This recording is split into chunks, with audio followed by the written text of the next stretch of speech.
waxaan wanaagsan daawadayaal halkan waa janalka Hubal News qodobada wararka daawad doontaana waxaa kamid ah xildhibaanada baarlamaanka labada aqal oo maanta yeelanayaan kulan wada jira hadaba muxuu yahay ajandaha kulankan la iskugu yeeray labada aqal ee baarlamaanka federaalka Soomaaliya fiila Soomaaliyana warayay ka soo saartay soo celinta dhalinyarada ku maqan dalka Eritrea iyo sharciyan wasiir Beele xaq ma u leeyahay in uu diido inuu hortago xeer ilaaliyaha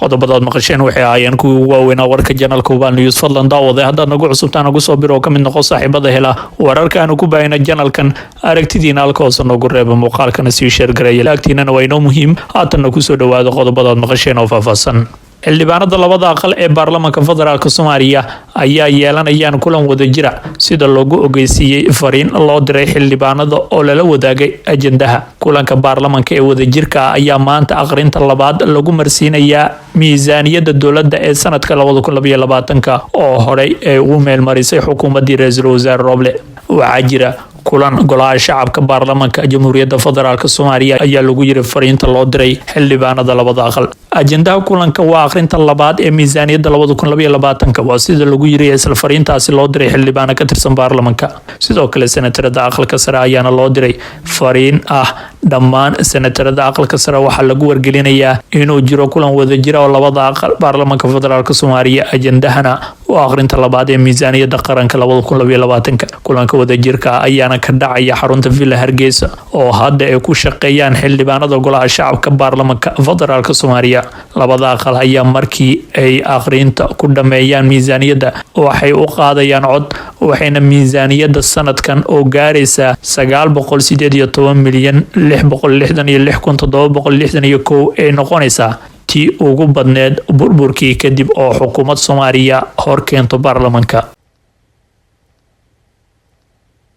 geesta kalena Villa Soomaaliya waxay war ka soo saartay soo celinta dhalinyarada ku maqan Eritrea afayeenka madaxtooyada Soomaaliya Cabdikariin Cali Kaar oo shir jiraayad ku qabtay xarunta madaxtooyada ayaa ka hadlay xaaladda dhalinyarada tababarka loogu qaaday dalka Eritrea afayeenka ayaa sheegay in dowladda Soomaaliya ay qorsheynayso inay ciidamadaasi dhawaan dib ugu soo celiso dalka si looga faa'iideysto tirada markii uu madaxweyne Farmaajo wareejinaya 5,000 ayuu ku sheegay wuxuu madaxweynuhu ku wareejiyay feelkooda waxaana shaki ku jirin maadaama uu amniga yahay waxyaabaha hortabinta u leh dowladda maanta maalin looga baahi badan yahay ma jirto ayuu yiri afayeenka madaxtooyada afayeenka ayaana sidoo kale sheegay in keenitaanka dhalinyaradaasi ay u baahan tahay waxyaabo badan oo uu kow ka yahay dhaqaale waa la keeni doonaa qorshahooda ayaa socda in 5,000 oo askari la soo daabulo waxay u baahan tahay waxyaabo badan oo dhaqaalaha ugu horeeyo dowladda diyaar garow ayay ugu jirtaa sidii wiilashaas loo keeni lahaa loogana faa'iideysan lahaa ayuu hadalkiisa sii raaciyay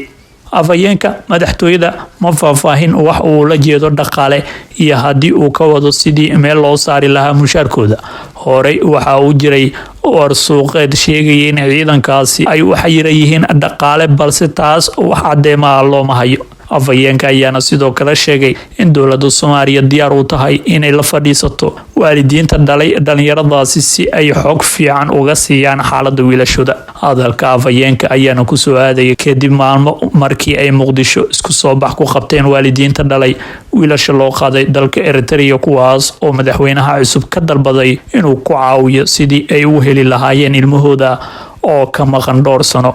ciidamada loo qaaday Eritrea ayaa la xaqiijiyay in sanad ka hor uu dhamaaday tababarkii ay qaadanayeen waxaana jira warar iskhilaafsan oo ku saabsan sababta aan weli loo soo celin dhalinyaradaasi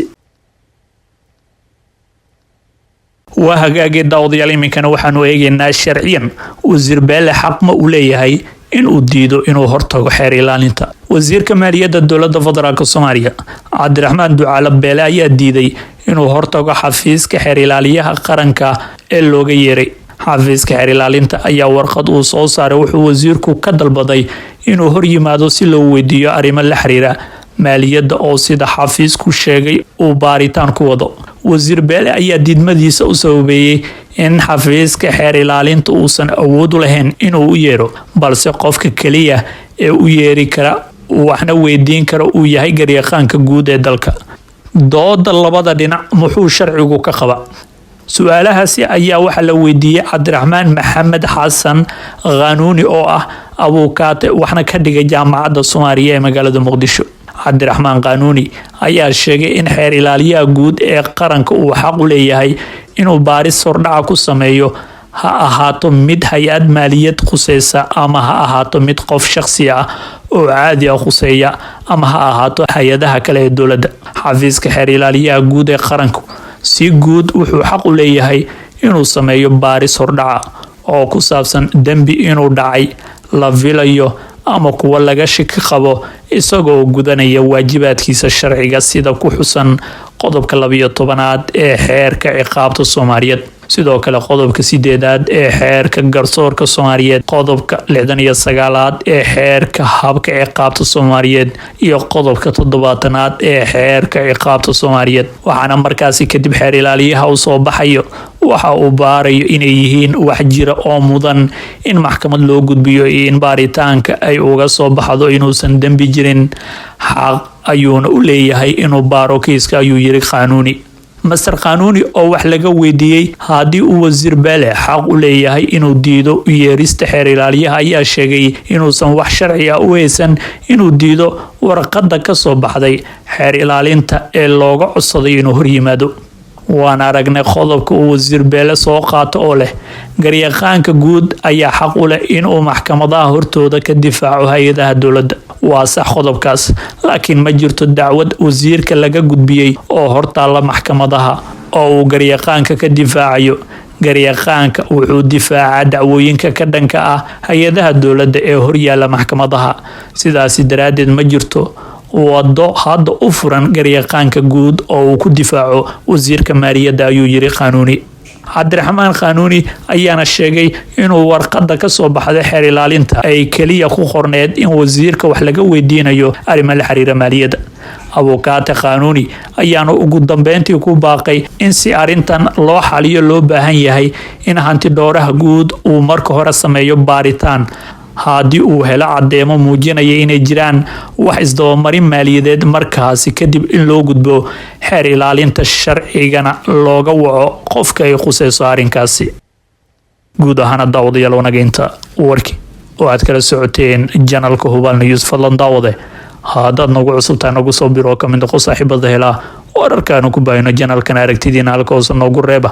muuqaalkana sii sheer gareeya oo la wadaaga asxaabtiina, laagtiinana waa inoo dhiiragelin. waana ku mahadsantihiin daawashada iyo la socodka warka janalka Hubaal News.